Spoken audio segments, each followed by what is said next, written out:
Hello guys, good morning. आज धेरै दिनको बाद फेरि एउटा ब्लग बनाउँदैछु। आज हामी जाँदैछौँ झरना। भरे हेर्नु होला, हेर्नु न गाइज, पुरा पानी परेर बाटो सुनसान, पुरा पानी परेर हामी जानु खोजेको, खै पानीले पो रोकायो। अहिले हामी यो दोकानमा बसिरहेको छौँ। हेर्नु न गाइज, कस्तो खालको बाटोमा आइपुगेछौँ। साथी आउँदैछ यस्तो किचडमा। जग्गा चाहिँ रमाइलो त रमाइलो रहेछ, तर जङ्गलको बिचमा रहेछ रास्ता। झर्ना त अब छेउमा त कहाँ हुन्छ र, अब निकै भित्रै त हुन्छ नि, लास्टमा हुन्छ नि त, नदीको शिरमा भन्छ।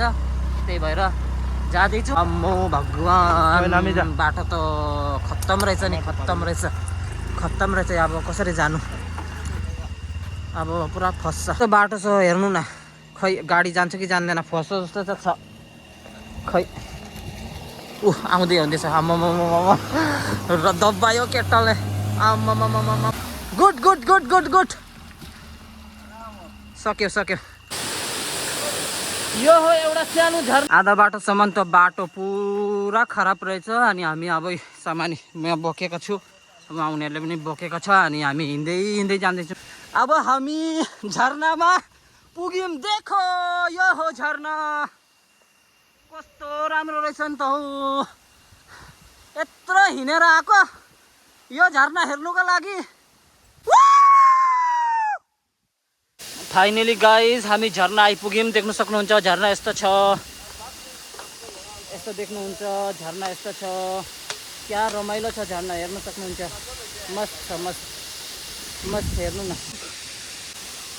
अनि हामी आज बम्बुमा बनाइ खाने हो। अनि यो डाइरेक्ट यसलाई पनि रोस्टिङ गरेर खाने हो। देख्न सक्नुहुन्छ पुरा धमाधम काम चलिरहेछ। आगो फुक्नै साह्रो, पानी परेर अहिले अलिकति घाम लागेर बल्ल आगो जलाएको छौँ।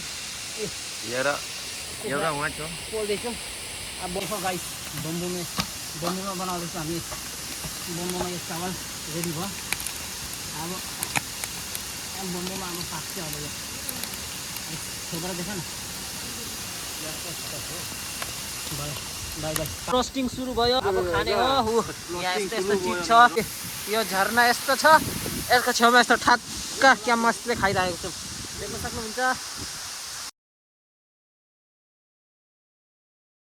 बाई बाई झरना। अब हामीहरू रिटर्न आएको। झरना पनि हेरि